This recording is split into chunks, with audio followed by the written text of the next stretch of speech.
తులారాశి వారికి ఎన్నడూ లేనటు విధంగా ఆదాయ వ్యయాలలో అద్భుతంగా ఉండినను 6వ స్థానంలో ఏడాది తర్వాత రవి భగవానుడు శని భగవానుడితో షష్టమ స్థానంలో ఉన్నప్పుడు అనేక రకాల ఇబ్బందులను ఎలా తొలగించుకోవాలో ఈ వీడియోలో సవివరంగా సంపూర్ణంగా తెలుసుకుందాం.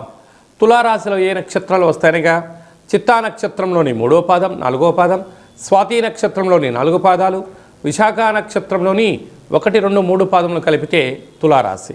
రాశాధిపతి శుక్ర భగవానుడు. వీరికి సంతాన స్థానంలో 5వ స్థానంలో త్రిగ్రహ సంచార స్థితి ఉన్నప్పుడు దయచేసి మీ పిల్లలను వేసవికాల సమయంలో చెరువుల దగ్గరికి, ఆటలాడుకునేటువంటి కార్యక్రమాల దగ్గరికి, గ్రౌండ్లలో పిల్లలు ఏం చేస్తున్నారో తప్పక మీరు గమనించి తీరాలి అని చెప్పి జ్యోతిర్విజ్ఞానం తెలియజేస్తుంది. రుణరోగ శత్రుస్థానంలో ఆత్మకారకుడు రవి, ఆయుకారకుడు శని భగవానుడితో మీనరాశిలో ఏడాది తర్వాత సంచారం చేయనప్పుడు దయచేసి అప్పులు ఇవ్వద్దు, అప్పులు కూడా తెచ్చుకోవద్దు.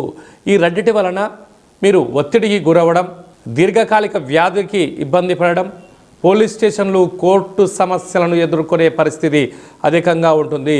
కనుక ఇలాంటి కాల సమయంలో వీలైనంత వరకు మౌనం, ధ్యానం, ఏకాగ్రత, సత్ప్రవర్తన వలన నరదృష్టిని, శత్రు ప్రభావాలను అధిగమిస్తూ అఖండమైన విజయాన్ని సాధించడానికి అద్భుత రాజయోగం ఉంటుంది. అలాగనే విశేషంగా 7వ స్థానంలో శుక్ర భగవానుడు ఉండడం వల్ల ప్రేమికులు తస్మాత్ జాగ్రత్త. ఇలాంటి కాల సమయంలో చైత్ర పూర్ణిమ సందర్భంగా తులారాశి వారు రాత్రిపూట పాలను ఒక బౌల్గా ఏర్పాటు చేసి పాలలో ఆ యొక్క చంద్రభగవాన్ని దర్శనం చేసుకొని ఈ పాలను మీరు తీర్థంగా స్వీకరించి మీరు భూమాతకు పోయడం వలన రుణరోగ శత్రు సమస్యలు తొలగిపోతాయి. కాలాష్టమి సందర్భంగా సూర్య నమస్కారము, భైరవ స్వామి వారికి స్మరణ అవసరం అని చెప్పి గుర్తుపెట్టుకోగలగాలి.